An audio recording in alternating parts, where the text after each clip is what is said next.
હર હર મહાદેવ, જય શ્રી કૃષ્ણ, જય માતાજી. મિત્રો, તમે બધા મજામાં હશો? તો ચાલો આપણે જવાનું છે પછી આપણે મારા મોટા પપ્પાના ઘરે. એનું મકાનનું કામ કમ્પ્લીટ થઈ ગયેલું છે લાદી, એટલે આપણે ચણતર કામની કમ્પ્લીટ થઈ ગયેલું છે ને પથ્થરનું કામ ચાલુ કરવાના હતા ને લાદી સ્ટાઇલનું આપણે કામ ચાલુ કરવાના હતા. આજે ચાલુ કર્યું છે કે નહીં જોવા જવાનું છે, કારીગરો આવ્યા છે કે નહીં. તો ચાલો મિત્રો, આપણે જઈશું બહાર, ત્યાંથી કરી આપણને જાણવા મળે કે કેટલે કામ પહોંચી ગયું, કેટલું બાકી છે. તો ચાલો આપણે ધીમે ધીમે જઈ રહ્યા છીએ બહાર. આનું નામ છે જુલી. જુલી આવીને તપાસ કરે કોણ નીકળ્યો બહાર. તો મિત્રો, તો ચાલો આપણે જઈશું મારા મોટા બાબાના ઘરે. તો આપણે હવે જઈ રહ્યા છીએ મારા મોટા બાબાના ઘરે. તો આપણે હાલતા થઈ ગયા છીએ હવે. આ અમારા ગામની બજારો છે ને બાકી.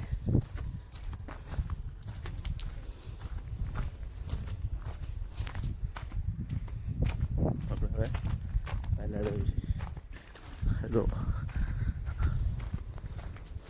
આપણે હવે મકાને પહોંચવાની તૈયારીમાં છે, થોડાક દૂર છે. મિત્રો, હા સામું બધા એ આપણે મકાન છે જે બને કમ્પ્લીટ થઈ ગયેલું છે. પથ્થરનું કામ ચાલુ કરવાનું છે. જો હજુ એમાં કલર પુટી બાકી છે. આ અમારો પથ્થરનો કારીગર વિપુલભાઈ કટારિયા. કેમ છો વિપુલભાઈ? મજામાં? ક્યાં હતા? જય શ્રી કૃષ્ણ.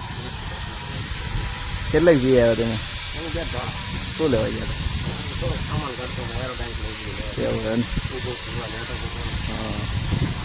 અને લઈને જઈ આવ્યા? કેદી કામ ચાલુ કરવાનું? હા બરાબર, એવું એમ.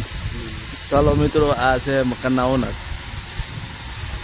ગણપતભાઈ શેઠિયા. બરાબર, તો ચાલો મકાન આપણે જોઈશું અંદર જઈને કેવો બનાવ્યા છે. જો મિત્રો, આ છે સંડાસ બાથરૂમ, આ સામું રસોડું, આ 2 રૂમ. જો આ બધો માલ કપાઈને કમ્પ્લીટ થઈ ગયેલો છે. હવે આને ઘસાઈ કરીએ. એક રૂમ આ છે, સિમેન્ટ આવી ગયેલી છે, રસોડું. તો મિત્રો, હવે આપણે ઉપર જઈશું જેથી કરી આપણને ખબર પડે કે ઉપર કેવું બનેલું છે. હા, એનો દાદા. તો મિત્રો, કેમ પણ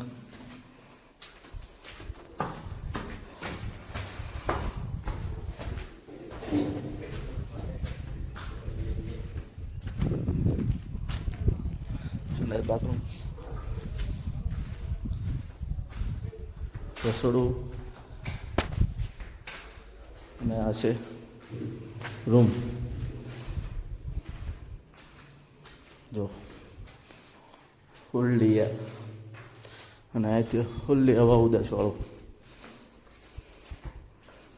એકદમ દેખાય એવું. એનાથી ખુલ્લી નજારો આવે. હવે આપણે ઉપર જઈશું જેથી આપણને ખબર પડે ઉપરથી નજારો કેવો આવે.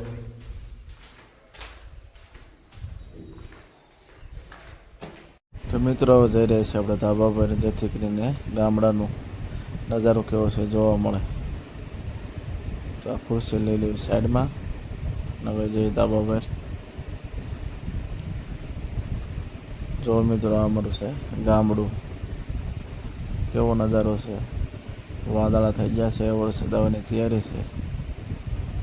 તો મિત્રો, મારો તમને વિડીયો ગમ્યો હોય તો લાઈક છે અને સબસ્ક્રાઈબ કરવાનું ભૂલતા નહીં, જેથી કરીને તમને અવનવો વિડીયો જોવા મળે ને જાણવા મળે ગામડાનું જીવન કેવું છે. તો ચાલો હવે મિત્રો, આપણે મળીએ હવે આવતા બ્લોગમાં. ત્યાં સુધી જય શ્રી કૃષ્ણ મિત્રો.